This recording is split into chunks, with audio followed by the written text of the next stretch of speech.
हमारे पास अनएजुकेटेड है, जिनको हम कहीं पे भी यूज नहीं कर सकते, इकोनॉमिक रेस में वो इंक्लूड नहीं होते और हमारा कंट्री जो है वो प्रॉब्लम में रहता है।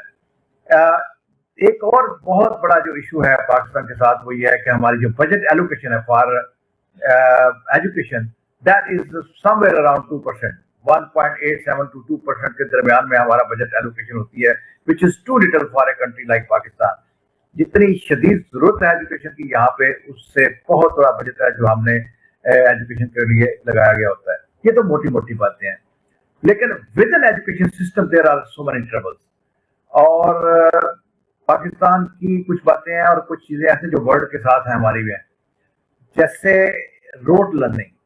हमारे अब तक भी टीचर जो है वो याद कराता है, रट्टे लगाता है और स्टूडेंट हेडिंग याद करता है, इम्तिहान में हेडिंग लिखते हैं और उसके फिर मार्क्स मिलते हैं।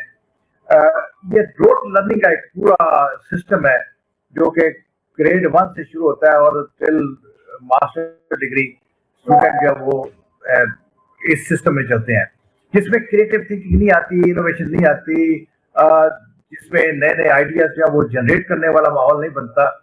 ये एक इशू है हमारे एजुकेशन सिस्टम का। एक हमारा जो करिकुलम है विच इज वेरी आउटडेटेड, बहुत पुरानी बातें हैं जो हम आज तक डिस्कस कर रहे होते हैं, आउटडेटेड एंड इररेलेवेंट। बहुत सारे ऐसे टॉपिक पढ़ाए जा रहे होते हैं जो कि इररेलेवेंट है। इररेलेवेंट इन ए वे, आपको भी पता होगा जो मैथ के बेशुमार टॉपिक्स हैं, मैं वो जो a+b² हम पढ़ते आए, आज तक समझ नहीं आ सकी कि वो लाइन में इस्तेमाल कहाँ होना है और वो क्यों हमें पढ़ाया गया।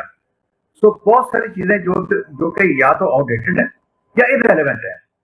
तो हमारा जो करिकुलम है it is not sharply selected, that's another difficulty we have. फिर हमारा teacher itself is a problem कि टीचर जो लेटेस्ट टेक्निक है, जो लेटेस्ट मेथड है, लेटेस्ट टेक्नोलॉजी है, जैसे एआई जब आ गया, तो एआई को कैसे हमने एजुकेशन में इनकॉर्पोरेट करना है, ये हमारे टीचर को अभी तक नहीं आया। जबकि एक रिसर्च ने बताया कि 17%